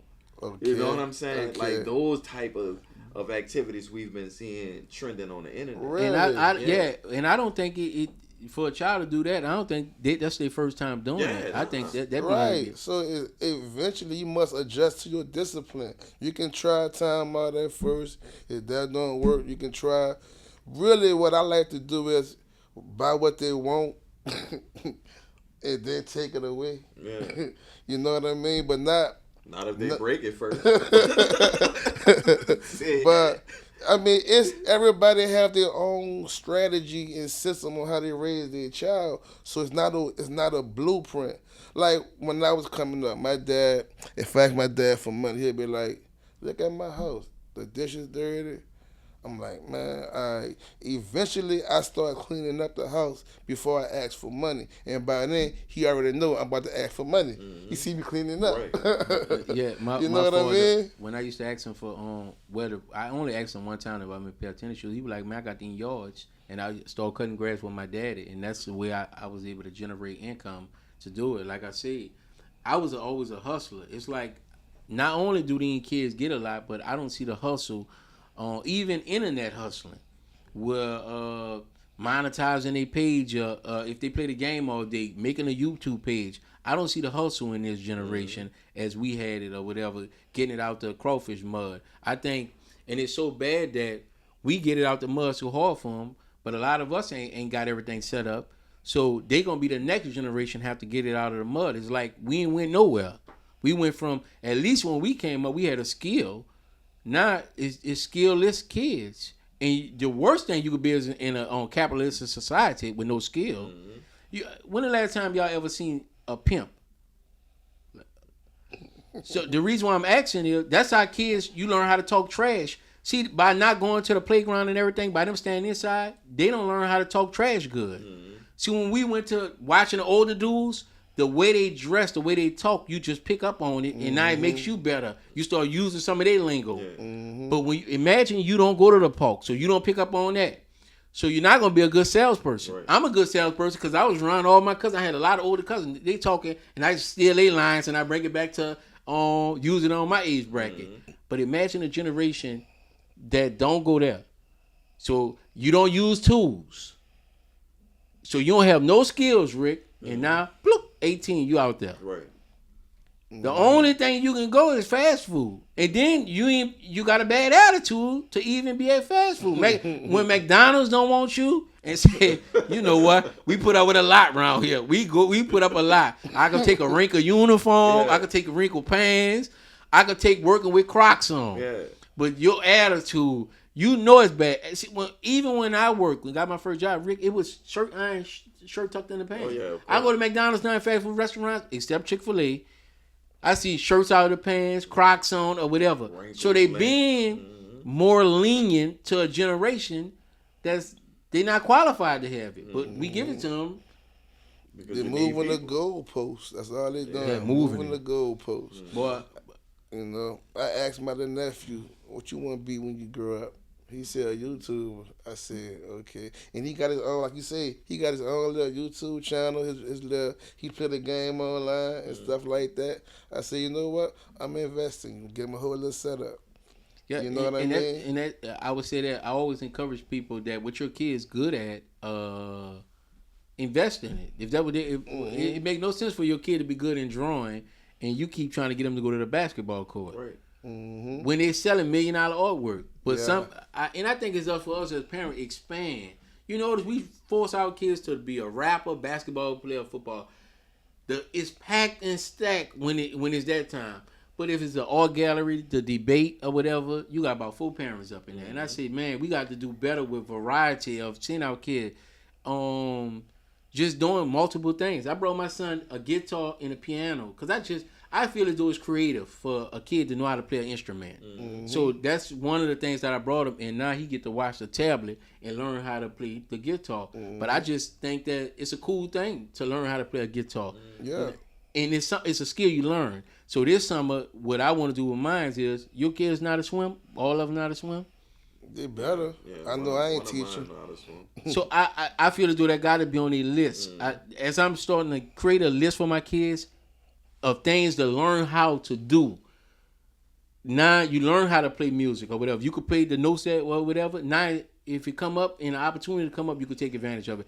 Learning how to swim. If the summer job come up and they looking for a lifeguard, not only can you save yourself, but you can also capitalize on a job. I just believe in teaching skills. Yeah, I totally agree. But also when we identify our kids not good at something, like Chinamen do. Yeah. They give their kids a direction. Yeah. And a lot of times we let our kids suck at something and try to develop around no skill or talent in that specific area. But as parents, we gotta navigate their future, almost like you saying over that, D. Before we go into that, I want to ask this last question before I go into the next segment, bro. What a black father stand at to you in the grand scheme of things? Because Christmas just passed, and we know some strange reason, some fat man, they say, Rick, he come down, he travel over the whole world, come down to every chimney or whatever. He don't get no black chalk or nothing on him or whatever like that. And he deliver presents. Do you think black fathers have been taught to give away their credit so much? Jesus, and I just want to be corrected on this, brothers. Tell me if I'm not wrong. It's easy to have a relationship with Jesus, Santa Claus, the Tooth Fairy, and give them credit because they're not presently there. Mm-hmm. I always ask women, how do Jesus smell? You can't tell me. How do he cook? Do he snore at night? Do you don't know these things. Right. So it's easy to be in a relationship with something that you don't necessarily have to deal with. Mm-hmm. See, when you're dealing with a person, you got to get to know that person. That's why when you take your vows, they say for better or worse. Mm-hmm. They may snore. I know men that their feet stink and they got to leave the boots at the door. Their wife got a wolf for that. You got to deal with that. Right. He might like a dog. Like my mama husband. My mama don't like dog, but my mama husband always had a dog. Mm-hmm. So guess what? She got to deal with having a dog in the backyard. You don't have to deal with Jesus. Mm-hmm. And then when he don't show up, when Santa Claus don't show up, he created this thing called a naughty list. Mm-hmm. Well, you wasn't good enough. That's why you ain't got it. When Jesus, he didn't want me with it.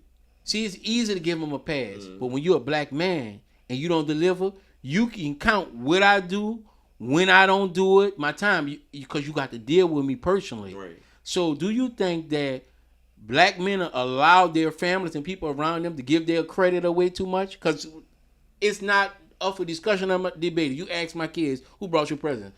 There's no such thing. I don't give my credit away. I've been stopped doing that. Mm-hmm. That I did that. Even when Jesus come up, if Jesus wanted to do it, he would have showed up. Yeah, I did that. It's the same. We started, to get out of the tradition of like the holiday season. Simply, it was really for the simple fact of taking ownership. Like you're right, it's important for these kids to know. Otherwise, if they don't get something, they see how you living throughout the whole year, pretty much. You know what I'm saying? They have a whiff of Santa Claus is real, but I also saw you one day putting those presents under that tree. So Right. you Santa Claus, I'm praying to this false one, but you gonna get everything that was for him if I don't get what I want. Yeah. You get what I'm saying? Right. So it's better to be more realistic and down to earth with your kids. But again, that goes with unlearning and relearning. Something you mentioned earlier on in the conversation. Because these kids, they want to get away with anything they could. But if we continue to give our credit away to a foreign name, someone who's never seen, smelled, or touched, then I totally believe that we fail in ourselves and our families. Oh, I've been stopped that. I brought them a PlayStation 4, I believe, at the time. It was like in July. I said, it's your Christmas present. You want it now or later for Christmas? They want it now. Yeah. All right then. Merry Christmas. Right. So Everyday I Christmas. would leave this with it. I seen a lady. The reason why I brought it up, I seen a lady testify. This lady got up there and say, "I want to thank," and I want women to hear this. She was like, "I want to thank the Lord, my Lord and Savior," and then she would say the first lady or whatever, and then she just went. She said her husband, but it's the extra dressing she put on. Jesus, the waymaker, the friend to the friendless or whatever, and she just went on and on. So I asked the woman, if you married me and we in church, why not say you give honor to the God, the first lady, whatever you show them? If you want to tell testimony, I want to give a special shout out to my husband, the Waymaker, Mr. Overtime Go Getter or whatever, Mr. Vacation Pair or whatever. Why not? I told her. He said Mr. Vacation Pair. Yeah, he whatever, Mr. Make It Happen, Mr. Overtime or whatever. Done, bro. But you putting him on a pedestal Right. now.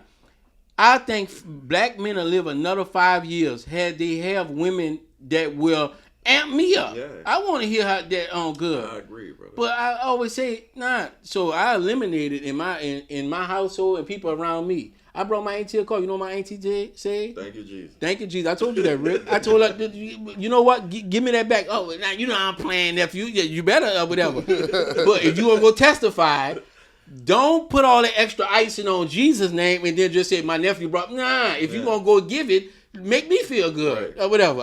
I'll float up out of here or whatever, man. You heard my auntie say it about me or whatever.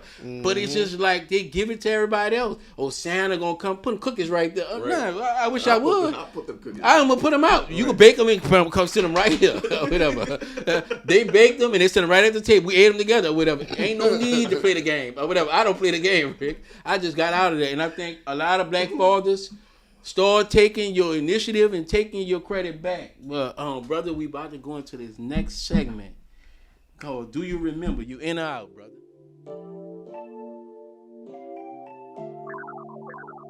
Do you remember? You in or out, brother? This next segment is TV shows, radio plays, celebrities, or whatever. I'm gonna take you back down memory lane and see if you remember. Okay. All right. All right. So now I want to ask you this question. It was one of the best movies and everybody's seen it on Harlem Night.